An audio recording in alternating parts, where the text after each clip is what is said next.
Hi everyone, welcome back to Shine classes. First of all good evening. कैसे हैं आप सब? होपफुली सभी फ्रेंड्स बहुत अच्छे हैं। सभी को राधे राधे, जय श्री कृष्णा, राम राम। चलिए आइए करते हैं शुरुआत अपनी इस क्लास की। शानदार सी क्लास करेंगे जहां पर पेपर 2 शिक्षण अधिगम या पेपर पहले दिन होगा। एक दिन में 2 पेपर होगा, 50 नंबर का या पेपर होगा। एक बात थोड़ा सा आपको ध्यान में रखते हुए काम करना है कि कुछ भी हो जाए राइटिंग पे वर्क करिए। शुरू से मैं बोल रही हूँ, देखिए राइटिंग का फ़र्क डीलेट के पेपर में पड़ता है, ये बात सच है। ये नहीं कि आप सिर्फ बहुत सुंदर सुंदर लिख के आ जाओ, कुछ भी लिख के आओ, जी नहीं, दोनों मैटर करता है कि सही लिखिए। आप जितनी अच्छी कॉपी लिखेंगे, जितना बढ़िया रिस्पॉन्स करेंगे ना, उतना बढ़िया आपको नंबर मिलेगा। इतना होता है डीलेट में, बात मान लीजिए, आपको काफ़ी हेल्प मिलेगी।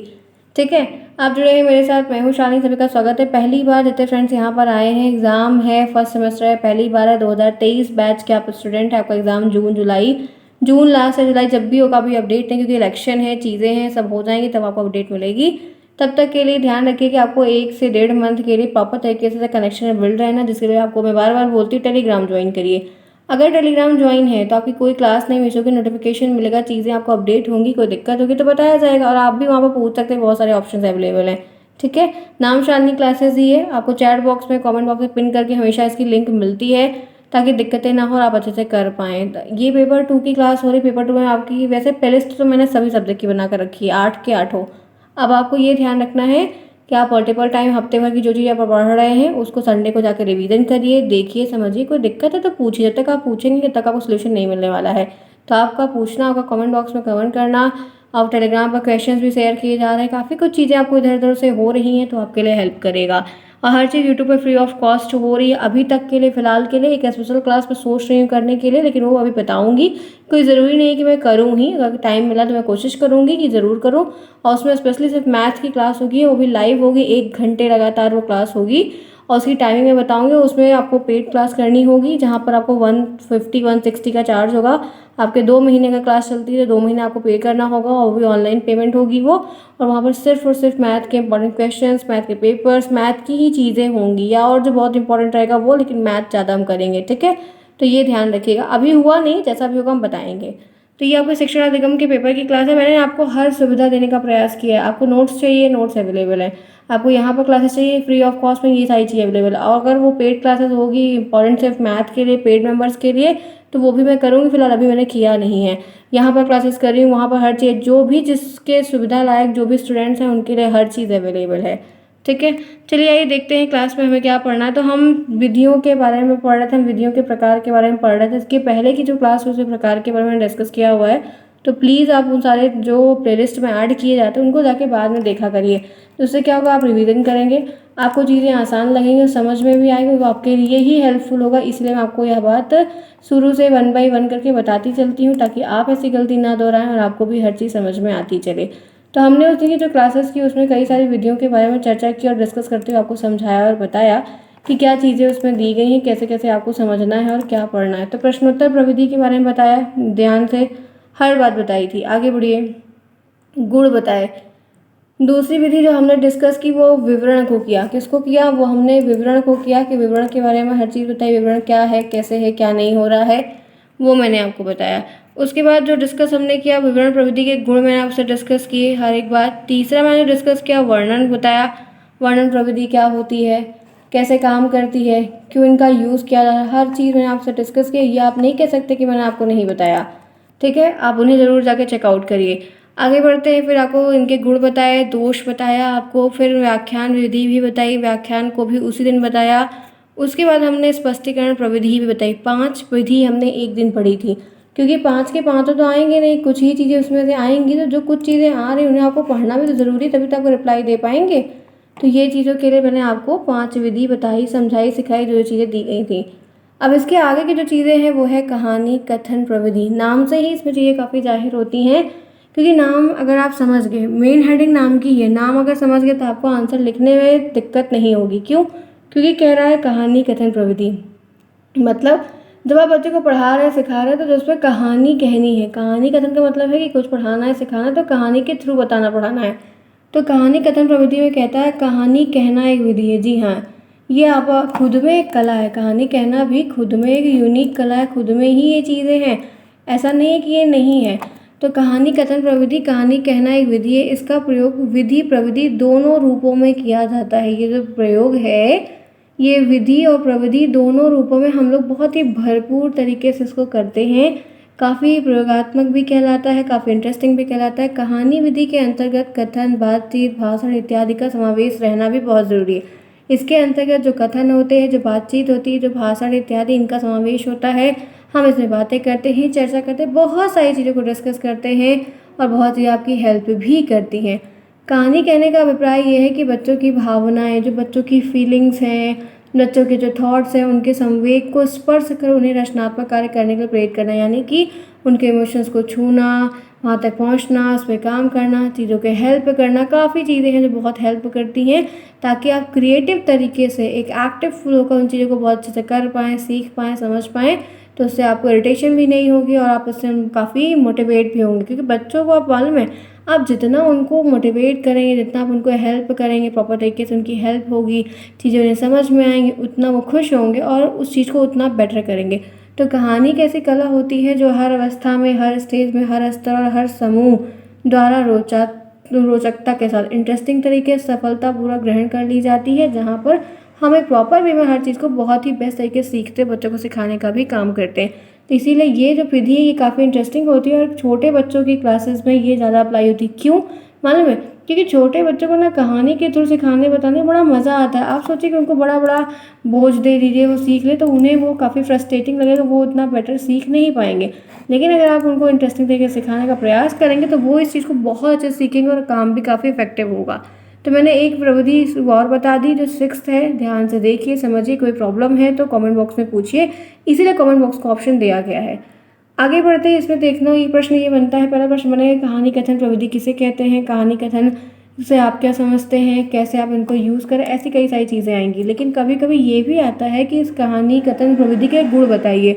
तो गुण में ये लिखा रहेगा स्पेशली कि कोई 2 बताइए, कोई 3 बताइए, कोई 4 बताइए। ठीक है, कुछ बातें क्लियर हो रही हैं। ऐसा नहीं है कि ये चीज़ हो गया, आपको 2-3 ज़रूर बताना होगा तभी आप उस पर वर्क कर सकते हो, या 2-3 लिखना ही लिखना होगा जो कि मैंडेटरी होगा।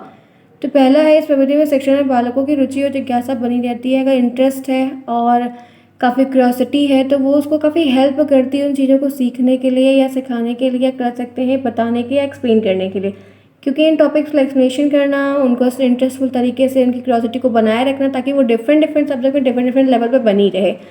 नेक्स्ट है, इस प्रविधि में ज्ञान सरलता से दिया जाना संभव है। बहुत ही ईजी वे में हम इसको समझा सकते हैं या इसकी हेल्प से हम सकते, क्योंकि कहानी बच्चों को मज़ा आता है। आपको पता है कि जिस चीज़ में उनको इंटरेस्ट आएगा आप उनको काफ़ी क्रिएटिव तरीके से और कम समय में काफ़ी कुछ अच्छा डिफरेंट सब्जेक्ट का सिखा सकते हैं, इसलिए वो काफ़ी ज़्यादा मात्रा में हेल्प करता है। तो ये पॉइंट काफ़ी इंपॉर्टेंट है, इसलिए समझना होगा। 2 हो गए, आपको 2 से 3 ध्यान में रखने, बहुत ज़्यादा परेशान नहीं होना क्योंकि मैक्सिमम हम 2 या 3 ही लिखते हैं वहाँ पर। नेक्स्ट है, इस प्रविधि में जो नीरस और उबाई विषय वस्तु को भी प्रभावपूर्ण ढंग से, जो बहुत टफ है, बोरिंग सब्जेक्ट है, नहीं समझ में आ रहा है या उतना इफेक्टिव नहीं है, तो उसमें अगर हम इस टेक्निक को यूज़ करके बच्चों को पढ़ा रहे हैं तो उन्हें काफ़ी मज़ा आने लगता है। बच्चों को इंटरेस्ट आ गया तो वो चीज़ें काफ़ी ईजी हो जाती हैं। उसके बाद इस प्रविधि में वास्तविक तथ्यों छात्रों के सम्मुख रखा जाता है। कक्षा में भागना नहीं चाहते हैं, कहानी सुनने की प्रतीक्षा करते हैं। ऐसे क्या होता है कि बच्चे बोर नहीं फील करते और फिर वो कोई भी सब्जेक्ट क्यों ना हो, अगर इंटरेस्टिंग तरीके से है तो वो उसको फिर पढ़ते हैं। ठीक है, देखिए मैंने दोनों पॉइंट से आपको हर बात क्लियर बताई है। अब ये चीज़ें आपको समझनी होगी क्योंकि गुण दोष ये चीज़ें थोड़ी थोड़ी 2-2 3 नंबर की आती हैं। दोष की बात कर लेते हैं तो प्रत्येक अध्यापक कहानी बनाने और कहने की कला में प्रवीण नहीं होता है। ये एक प्रॉब्लम होती है कि हर लोग उतना प्रॉपर तरीके से एक्सप्लेन नहीं कर पाते हैं या उतना कन्विंस करके उस चीज़ को नहीं सिखा पाते हैं, तो थोड़ा सा उसके लिए थोड़ा सा ध्यान में रखना होगा। उच्च स्तर पर इसका प्रयोग करना कठिन है। बड़े बच्चों को ऐसे कहानी बता के सोचो कि आप सिखा दो बता दो तो उतना इंटरेस्टिंग नहीं होगा, उन्हें समझ में बिल्कुल भी नहीं आएगा और वो चीज़ें उतनी बेनिफिशियल नहीं कहलाएंगी। तो ये चीज़ों को आपको थोड़ा सा ध्यान में रख के काम करना होगा। ठीक है, 2 पॉइंट मैंने आपको इनके दोष के बता दिए। हमारी पहली विधि जो आज की डिस्कस करनी थी वो हो गई। बात कर लेते हैं अवलोकन प्रविधि की। मैं इसलिए बता रही हूँ क्योंकि हमें कोर्स को कवर करना है और ये चीज़ें आती हैं, इंपॉर्टेंट है, तो इसमें भी हम आगे लेके चल रहे हैं ताकि आपको दिक्कतें कम हो, प्रॉपर तरीके से आप सीख पाएँ। ठीक है, अब नाम में क्या है, ये सारी चीज़ें क्यों यूज़ हो रही हैं, ताकि उनको कम समय में अच्छा सिखाया जाए, बताया जाए और वो प्रॉपर तरीके से सीख पाएँ। तो किसी परिस्थिति में किसी व्यक्ति के कार्य के ब्राह व्यवहार को देखना ही अवलोकन होता है। जैसे आप कोई काम कोई कर रहा है, ठीक है, आप उसको देख रहे हैं, जैसे आप हैं, आप लोग यूट्यूब पे बहुत सारी क्लासेस लेते हैं, तो आप लोग एनालिसिस करते हैं ना कि कौन बेस्ट पढ़ा रहा है, कोई किसी सब्जेक्ट में अच्छा है, कोई किसी चीज़ में अच्छा है, किसी में कुछ हो रहा है, बहुत सारी चीज़ें होती हैं।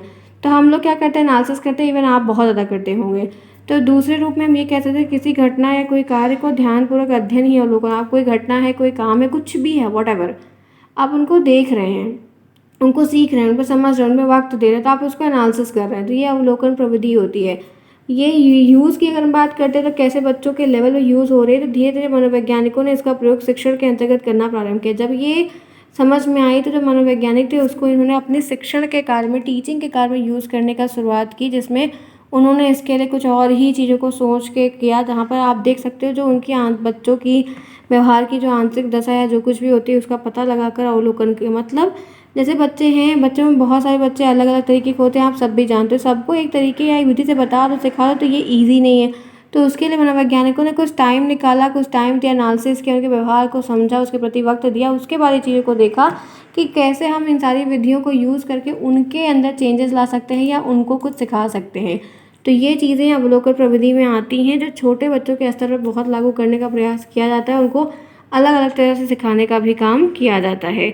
मनोवैज्ञानिकों के अनुसार अवलोकन द्वारा बच्चे की रुचि और अभिरुचि का पता लगाकर उसी के अनुकूल शिक्षा दी जा सकती है। अगर हम बच्चे के इंटरेस्ट लेवल को जान सकते हैं या वो किस सब्जेक्ट में अच्छा है, किस चीज़ में अच्छा है, उसको हम क्या सिखा दें, क्या पता, जिससे उसकी हेल्प हो जाए, तो ये चीज़ें बड़ी हेल्प करती हैं। और बच्चा फिर सीखता भी, ऐसा नहीं कि नहीं सीखता, ऐसा वो सीखता भी है, काम भी हो जाता है। ठीक है, तो ये विधि काफ़ी अच्छी है, लिखने को आती है कि अवलोकन प्रविधि से आप क्या समझते हैं, अभिप्राय दीजिए, वर्णन करिए, अपने शब्दों में बताइए, अभिप्राय करिए, व्यवस्थित तरीके से लिखिए। ऐसे कई चीज़ें हैं जो छोटी छोटी पूछी जाती हैं, इससे ज़्यादा आपको नहीं समझना। मैंने आपको 1000 बार बोला है कि अगर आपने जो हेडिंग येलो वाली है इसको आप पकड़ बना लिए, इसके अर्थ को आप समझ रहे, इसकी मीनिंग को आप समझ रहे, फिर आपको ये थ्योरी बताने की ज़रूरत मुझे नहीं पड़ेगी, आप कर ले जाएंगे। लेकिन आपने इसको नहीं समझा तो आपको समस्याएं आएंगी, इसलिए इसको समझिए। ठीक है, चलिए अब आगे बढ़ते हैं, नेक्स्ट विधि को देखते हैं। उससे पहले फटाफट क्लास को लाइक कीजिए जिन्होंने क्लास को अभी तक लाइक नहीं किया है, क्योंकि शालिनी क्लासेस में आना है तो लाइक तो बनता है। मंदिर में जाओ और घंटी ना बजाओ तो भगवान तक अरदास जाएगी कैसे भाई आप आए हो। ठीक है, चलिए फटाफट क्लास को लाइक करिए, फिर आगे बढ़ते हैं और इंटरेस्टिंग से ये टेक्निक को फिर और आगे बढ़ के और भी जो चीज़ें इसमें कवर करते हैं, ताकि जल्द से जल्द हमारा मेरा टारगेट ये है कि इस मई के महीने में आपके कई सारे सब्जेक्ट ओवर हो जाए और क्वेश्चंस पे क्वेश्चन से ही सिर्फ होंगे। हमारा एक चैनल और है, क्लासेस बाय शालिनी है। जब तक यहाँ पे कोर्स की क्लासेस आपकी चल रही, वहाँ पे क्वेश्चन की क्लासेस चलेंगी। वो क्लास आपको 10 मिनट्स की मिलेगी, लेकिन वहाँ पे क्वेश्चंस होंगे, तो वहाँ पर भी उसका जो लिंक है वो भी आप यूट्यूब पर सर्च करिए, क्लासेस बाय शालिनी, आपको मिल जाएगा। और आपको टेलीग्राम पर भी उसका लिंक दिया गया है, तो जहाँ हो सकता है वहाँ पर, क्योंकि आपको मल्टीपल क्लासेस यहाँ पर करनी है तो आपको नोटिफिकेशन नहीं जाएगा, तो क्वेश्चंस वहाँ पर करते हैं, यहाँ पर भी करते हैं। अभी थ्योरी चल रही है तो थ्योरी पूरी कंप्लीट कर लेते हैं ताकि क्वेश्चंस करने में आसानी आपको हो। ठीक है, टेलीग्राम से कनेक्टेड रहिए, बार बार बोल रही हूँ, एग्ज़ाम तक ज़रूर रहिए। एग्ज़ाम के बाद तो चाहे आप लीव कर जाइएगा, फिर आप एग्ज़ाम में ज्वाइन, मैं एग्ज़ाम में ज्वाइन करने से ज़्यादा कहती हूँ, क्योंकि उससे क्या होता है आपको क्लासेस पता चलती है, एटलीस्ट आपका मिस नहीं होता। ठीक है, आगे बढ़े बहादुरों, उम्मीद है कि आप मेरी बात को समझोगे, याद करोगे कि मैम ने कुछ कहा था। चलें आगे, आइए। नेक्स्ट है उदाहरण प्रविधि। उदाहरण का मतलब क्या है, एग्जाम्पल दे देकर। और आपको पता है मैं भी एग्जाम्पल बहुत देना पसंद करती हूँ। एग्जाम्पल देकर अगर आप चीज़ों को सीखोगे, समझोगे ना, तो आपको चीज़ें बहुत अच्छी लगेंगी, समझ में भी आएगा। तो इस प्रविधि में छात्र विशिष्ट से सामान्य की ओर अग्रसर होते हैं। सूत्र जो आपने ऑलरेडी पढ़ रखा है, मैंने आपको ऑलरेडी हर बात बताई है, सिखाई है, समझाई है, तो कोई दिक्कत आपको नहीं होने वाली है। तो ये चीज़ें आपको ध्यान रखनी है। छात्र के सामने सर्वप्रथम अनेक उदाहरण रखे जाते हैं। बच्चों के सामने आप ढेर सारे उदाहरण रख दो, खूब ढेर सारे, छोटे मोटे नहीं, कई सारे आप उसमें उदाहरण रख दो, और फिर वह इन उदाहरणों के आधार पर कोई निष्कर्ष निकालता है, फिर उन एग्जाम्पल्स को देखता है, समझता है, एनालिसिस करता है, उनके बेसिस पर कुछ करने का प्रयास करता है। इस प्रविधि का अधिकांश प्रयोग व्याकरण के शिक्षण के अंतर्गत हो, क्योंकि व्याकरण में ग्रामर पोर्शन ऐसा होता है कि आप टेंस पढ़ाओ, ग्रामर पढ़ाओ, कुछ भी पढ़ाओ, वट आपको एग्जाम्पल देकर ज़्यादा, जैसे मैथ है, ठीक है, तो मैथ में एग्जाम्पल देना पड़ता है ना, मैथ में एग्जाम्पल देना ज़रूरी होता है। आप जब देते हो, सीखते हो, तभी समझ में आपको ज़्यादा अच्छे से आता है। तो यहाँ पर ये बात बहुत अच्छे से ध्यान रखनी है कि ये चीज़ें आपको हेल्प करती हैं, तो इस पर थोड़ा सा वर्क करिए, थोड़ा सा काम करिए, ताकि आप उन चीज़ों को कर पाइए। ठीक है, तो ये मैंने आपको यहाँ पे इस प्रविधि के बारे में जो कुछ भी था मैंने आपको बताया, सिखाया, सिंपल तरीके से बताया, बहुत टफ नहीं है। तो आप कोई भी सब्जेक्ट पढ़ा रहे हैं, बच्चे को कुछ भी है, तो बच्चे जैसे कहते हैं नहीं समझ में आया, तो हम लोग स्मार्ट क्लास के थ्रू कभी कोई सिखाने का प्रयास करते हैं। तो हर समय हर सब्जेक्ट ये स्मार्ट क्लास तो हो नहीं सकती है, किसी टॉपिक की नहीं है, तो अलग अलग एग्जाम्पल्स देते हैं। ठीक है। सबसे ज़्यादा साइंस में खूब यूज़ करते हैं, ग्रामर में और साइंस में। देखिए, लिखने को आएगा 2 नंबर में, एक उदाहरण प्रविधि के कोई 2 गुण बताइए। तो कोई भी 2 गुण बता दें। पहला है यह प्रविधि मनोवैज्ञानिक है, एक बार। अब हर प्रविधि में लिख दोगे कि ये मनोवैज्ञानिक है तो गलत नहीं होगा। देखो, आपको लिखने का तरीका अगर आ गया ना, तो इतना यूनिक तरीके से बता दे रही हूँ कि आप परेशान ही नहीं हो। लेकिन समझना होगा, आप नहीं समझोगे तो नहीं कर पाओगे, तो आप फिर याद करोगे इन चीज़ों को। समझ रहे हैं बात को? समझिएगा क्या कह रही हूँ, मेरी वर्डिंग पे जाइएगा। अगर कोई समझदार है तो समझ जाएगा कि लिखना कैसे है। फिलहाल मैं बताऊंगी तो ध्यान रखिएगा। तो यहाँ पर इसमें क्या होता है कि हम मूर्त से अमूर्त की ओर चलते, जो चीज़ दिखती रहती है, जो चीज़ नहीं दिखती है उसकी तरफ भागते हैं। तो सही भी रहता है। फिलहाल कक्षा का वातावरण उदाहरणों की सजीव और रुचिकर बनाने के लिए तो काफ़ी अगर एग्जाम्पल्स को यूज़ कर रहे हो तो वो चीज़ें क्या होती हैं, लीवली हो जाती। मतलब अगर हर चीज़ें निर्जीव हो जाएंगी तो मज़ा नहीं आएगा। अगर सजीव दिखती रहेंगी, आपने जो कुछ पढ़ा दिख रहा है आंखों से, आपने एनाकोंडा सांप के बारे में पढ़ा, सांप दिख रहा है, देखो अभी आपको डर तो लगेगा, लेकिन लगेगा नहीं ठीक है यार देखा तो वहाँ पर क्या है कि क्लास उदाहरण के तो साइंस है, फ्लावर के बारे में पढ़ा रहे हैं। अब फ्लावर गुड़हल का लेके आओ, गुलाब का लेके आओ, दिखाओ तो इंटरेस्टिंग लगेगा। फिर ये छात्रों में अध्ययन अध्यापन की प्रक्रिया में रुचि लेते हैं और ध्यान बच्चे फिर इसमें क्या होता है, इंटरेस्टिंग होते हैं। उनको समझ में आता है कि हाँ चलो पढ़ाया जाएगा, तुरंत एग्जाम्पल दिखाया जाएगा, आज कुछ नया सीखने को मिलेगा। छात्रों की विचार शक्ति को प्रोत्साहन मिलता है, उनकी सोचने की क्षमता आगे बढ़ती है, तर्क के आधार पर बहुत निष्कर्ष निकाल लेते हैं। और छात्र और अध्यापक दोनों बड़े एक्टिव, टीचर पढ़ाने में भी काफ़ी एक्टिव रहता है, बच्चा सुनने में भी एक्टिव रहता है कि आज कुछ नया हम बताएंगे, आज हम कुछ नया सीखेंगे। तो दोनों तो इंटरेस्टेड रहते हैं, तो चीज़ें काफ़ी अच्छी हो जाती हैं और समझना भी काफ़ी आसान हो जाता है। ठीक है, आगे बढ़े, यहाँ तक क्लियर है? चलिए, तो गुण मैंने कई सारे बता दिए हैं। अब आप उसमें से जो भी आपको आसान लगे वो गुण को आप यूज़ करके अपना काम कर लीजिएगा। आगे बढ़ जाते हैं, बात कर लेते हैं खेल विधि की। खेल विधि क्या होती है? तो नाम से ही जाहिर है, बच्चों को खेल खेल में सिखाओ ना। बच्चों को आप खेल खेल में सिखाइए, देखिए आपसे बेटर सीखेंगे, आपके सोचने से पहले वो 10 गुना आगे सीखेंगे। तो खेल विधि क्या है? बालक स्वाभाविक रूप से खेलने में रुचि लेते हैं। जो बच्चे होते हैं ना, वो प्रॉपर तरीके से, बहुत ही स्वाभाविक तरीके से, इंटरेस्टिंग तरीके से, काफ़ी इंटरेस्टिंग वे में वो काफ़ी इंटरेस्टेड होते हैं, उनको काफ़ी मज़ा आता है।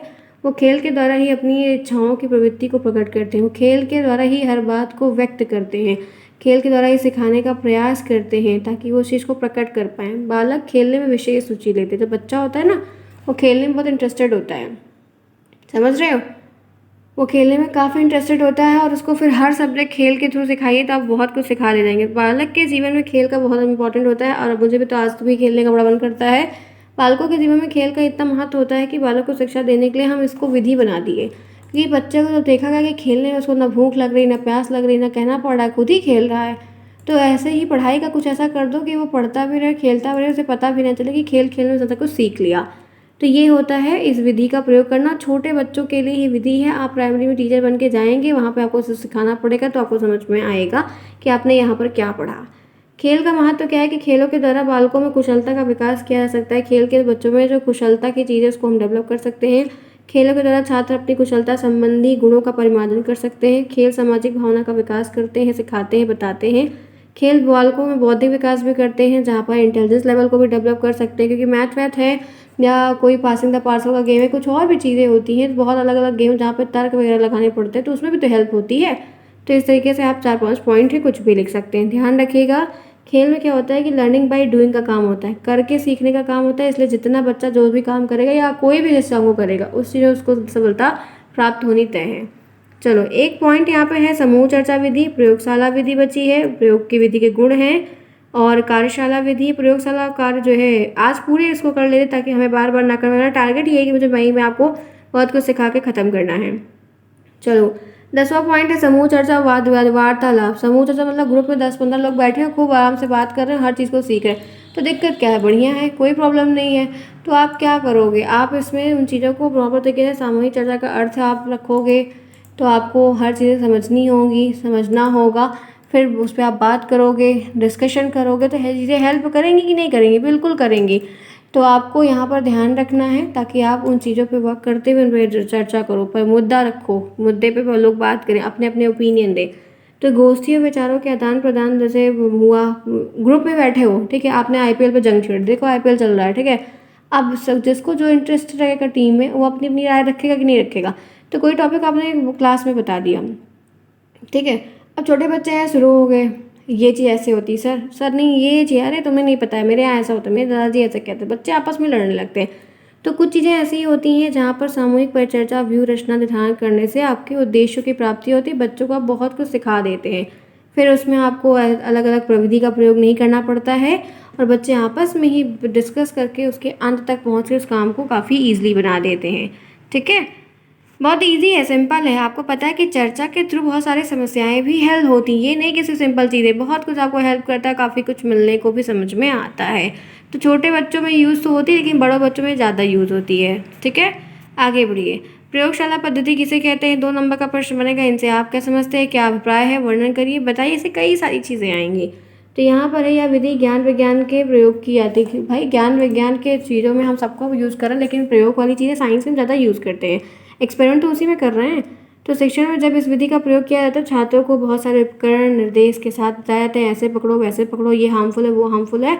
फिर बच्चे क्या करते हैं, स्वाभाविक पर्यावरण में उसको प्रयोग करते हैं, एक इन्वायरमेंट के साथ। प्रयोग विधि में छात्र स्वयं से उसको प्रयोग करने का अवसर मिलता है। लैब में जाओ, यूज़ करो, जैसा जैसे टीचर यूज़ कर रहे हैं वैसे वैसे आप भी करो। तो वहाँ पर आपको एक उपदेश, पहले एपेटस पकड़ो, फिर ये पकड़ो, फिर वो पकड़ो, उस तरीके से आप निरीक्षण करते हो, हर चीज़ को खुद केमिकल डाल के देखते हो, पिंक निकल रहा है, काला निकल रहा है, भूरा निकल रहा है। तो इस तरीके से आपको ध्यान में रखना होगा।